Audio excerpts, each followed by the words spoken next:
Hi friends, in today's video I'm going to be showing you how to create 3 DIY bookbinding tools, a punching cradle, an awl and a bone folder. But the question is, why would you want to make your own bookbinding tools when you can just go order them on Amazon or buy them anywhere else online? Well, I have 5 reasons for you. Number 1, it's going to save you money. So we don't have an unlimited crafting budget. Well, most of us don't. And so it's going to save you money. Number 2, it's going to save resources. So if you are concerned about the kind of resources that this planet is using, and I know most of us are, then by using recycled materials, you are doing your bit for the planet. Number 3, maybe this is a new hobby for you and you're not sure whether you're going to like making your own journals and making your own books, so you don't want to invest a lot of money in tools. Well, how about you invest a little time to create your own tools to see if this hobby is for you? And if it is, then you can go ahead and purchase some. If not, you haven't lost anything apart from a little bit of time. Number 4, many of you I know who watch this channel are grade school teachers. So you teach elementary school, you teach art to high school kids. And honestly, if you have a class of 20 or 30 kids, having tools for all of them just is not practical. So making some sets of these homemade tools for your classroom would be a great budget option. And number 5, maybe you teach adults. Maybe you have a business where you teach people in-person classes to learn how to make journal making. Well, this is going to allow you to keep your prices down, particularly for beginner classes, if you have some DIY tools, and also then to keep more of the profit. Before we dive into creating those 3 DIY tools, remember, just hit that subscribe button so you don't miss any of my future videos. The first DIY tool that we are going to talk about is a punching cradle. They are generally created from wood. They can also be made from plastic using a 3D printer. The way it works is you put your signature inside the cradle and there is a little gap here at the bottom, and then you push your awl through the signature to create a sewing hole. In this kind there is a little channel, and that is where your awl pushes through when you are creating your sewing holes. In order to make your own punching cradle, you are going to need some thick cardboard. If you have spare bookboard, that's fine, but I'm using a pad of mixed media paper, and the cardboard on the back is fairly thick. It's probably a good 1/8 of an inch. The thicker this cardboard is, the longer your punching cradle is going to last. So you're going to need the back of a pad. You're going to need a piece of book cloth, which is the same length as your pad of paper and about 4 inches tall. I will include a link above to a tutorial on how to create book cloth. You will also need some white glue. I use PVA, but you can use whatever white glue you have on hand. A glue brush. You will need a sharp craft knife and a ruler and a few heavy books to weigh down your cradle while it's drying. Let's start out by trimming up our piece of cardboard with that sharp craft knife, and then we're going to create 3 panels which measure 4 inches wide. I'm just marking that 4 inches with the tip of my craft knife. You could also use a pencil. Then using a metal ruler, I'm going to make several shallow cuts in the board to create my first panel. Then I use my other panel to mark the holes for subsequent ones. It's just a little bit less measuring, therefore fewer mistakes, hopefully.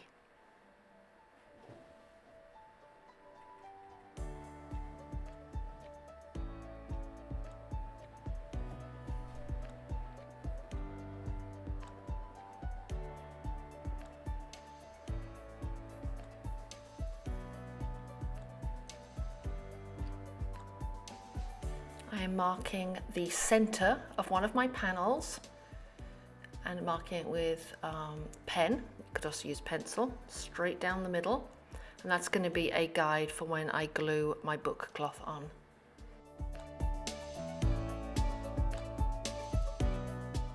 Spreading an even layer of glue up to that middle line.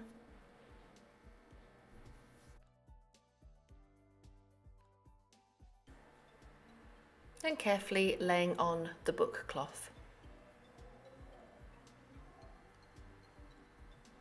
spreading it out with an old gift card.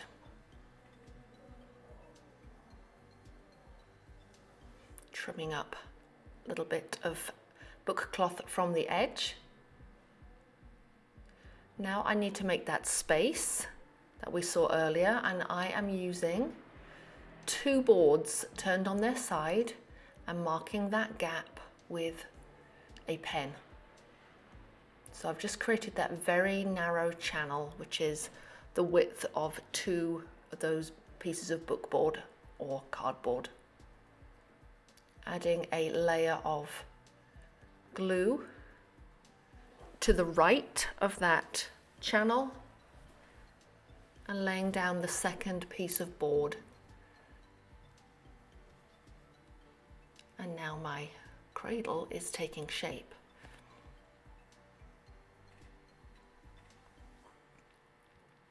I need to create 2 end pieces next. And they are going to measure 4 inches by 4 inches, so 4 inches square.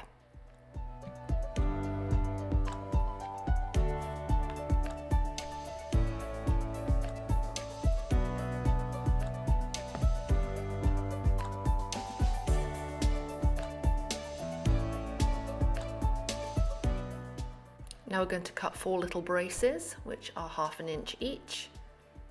These will support the 2 ends of the punching cradle.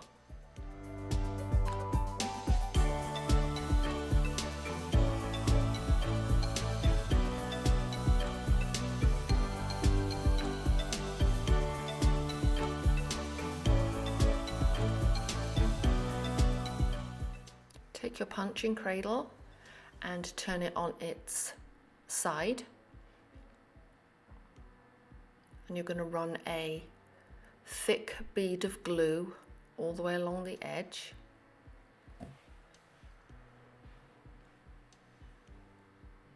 And attach one of your end pieces.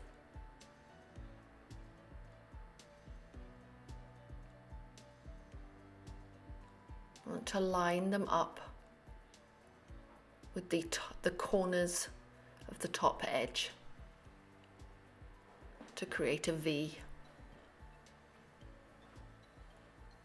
Then put 2 of the little braces butted up against the cradle to support it.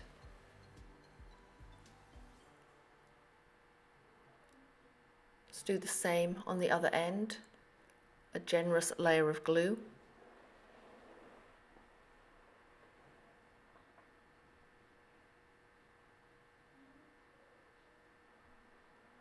You'll notice that this is not at a 45-degree angle. It's probably 35 degrees, but that's perfectly fine for punching holes in your signatures.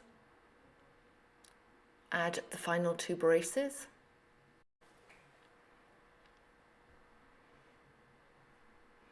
And then allow to dry by placing a couple books on top to add a little bit of pressure.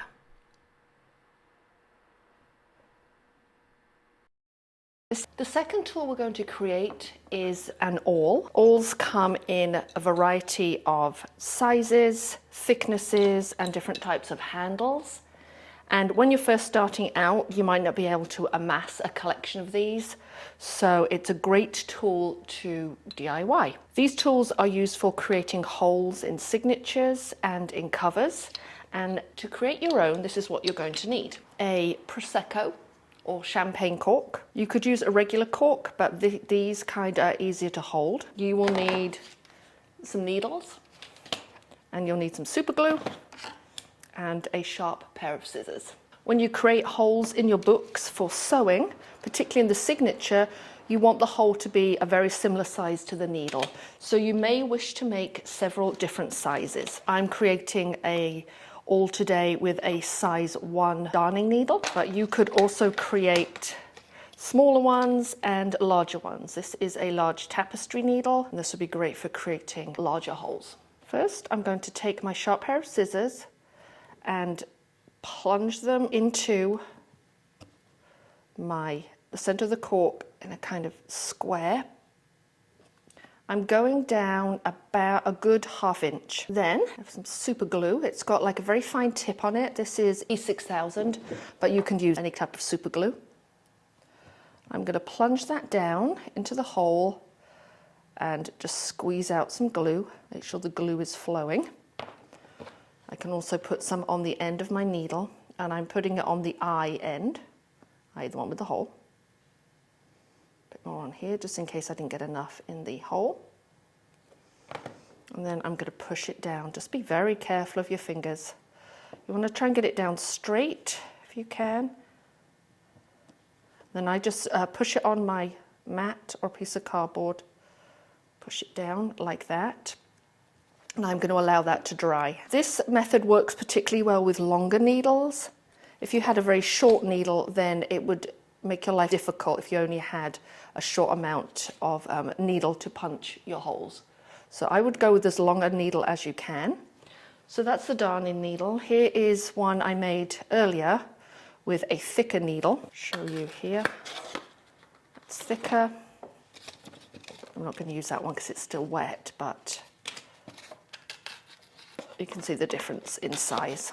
I have seen folks add on a sort of piece of Fimo clay on the end to make it more of, give it more of a handle, like this one right here. Or I have seen folks use a regular wine cork and then put like a cap on the end, like from a water bottle or something, to give it more grip. But I personally just like to go buy myself a $10 bottle of Prosecco, drink it, and then make myself an awl. In order to store these, what I find useful is to get a piece of cardboard, and you're not going to put it down here where the corrugated, we can see the little gaps. You would think you would put it in here, but they actually fall out there.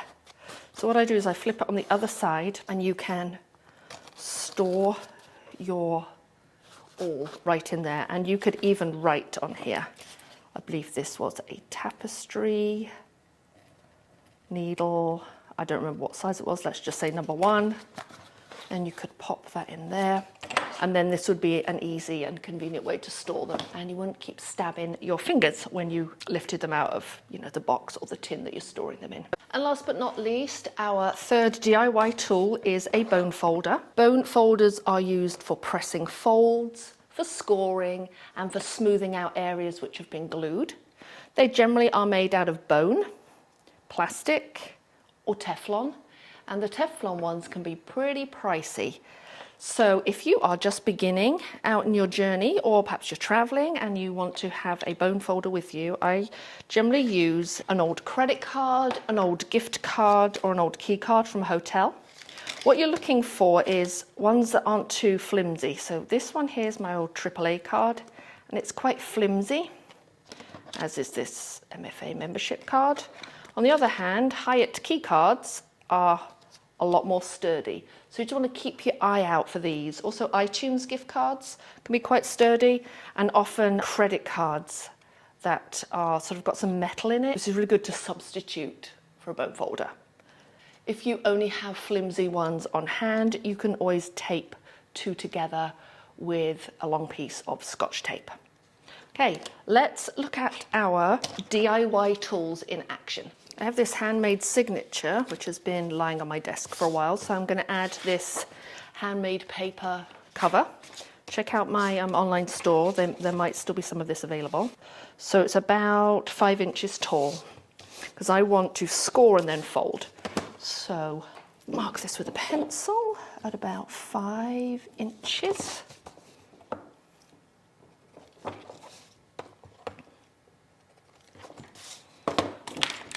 Going to go in with my key card instead of a bone folder. Score with the edge. Nicely scored. Smooth down the crease and then tear.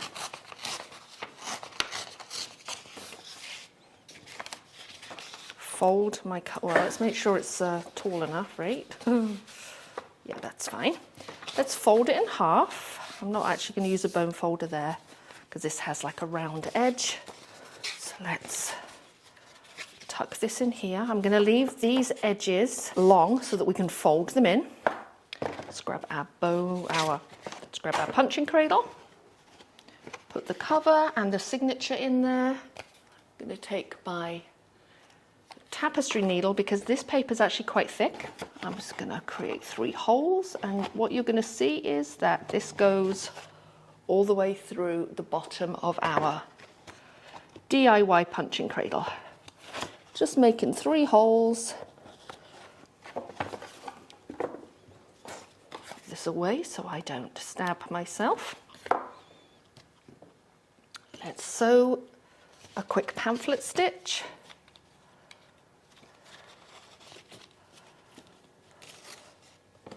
I know many of you know this. Starting in the middle, going in through hole 1, over to hole 3, skipping hole 2, re-entering hole 2, tying off with a quick square knot.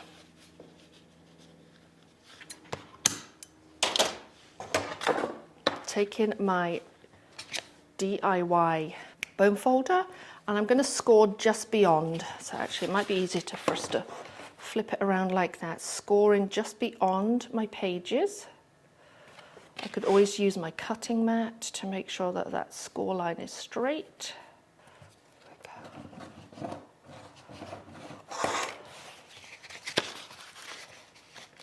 Fold over.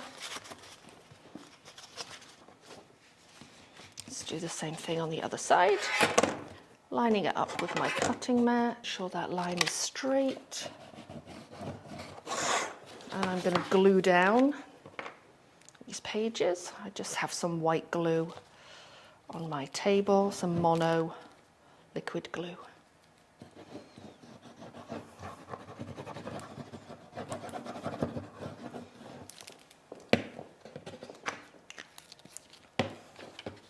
Close this, smooth with a bone folder. Oh, it's not a bone folder, it's a key card. Let's do the same on the other side.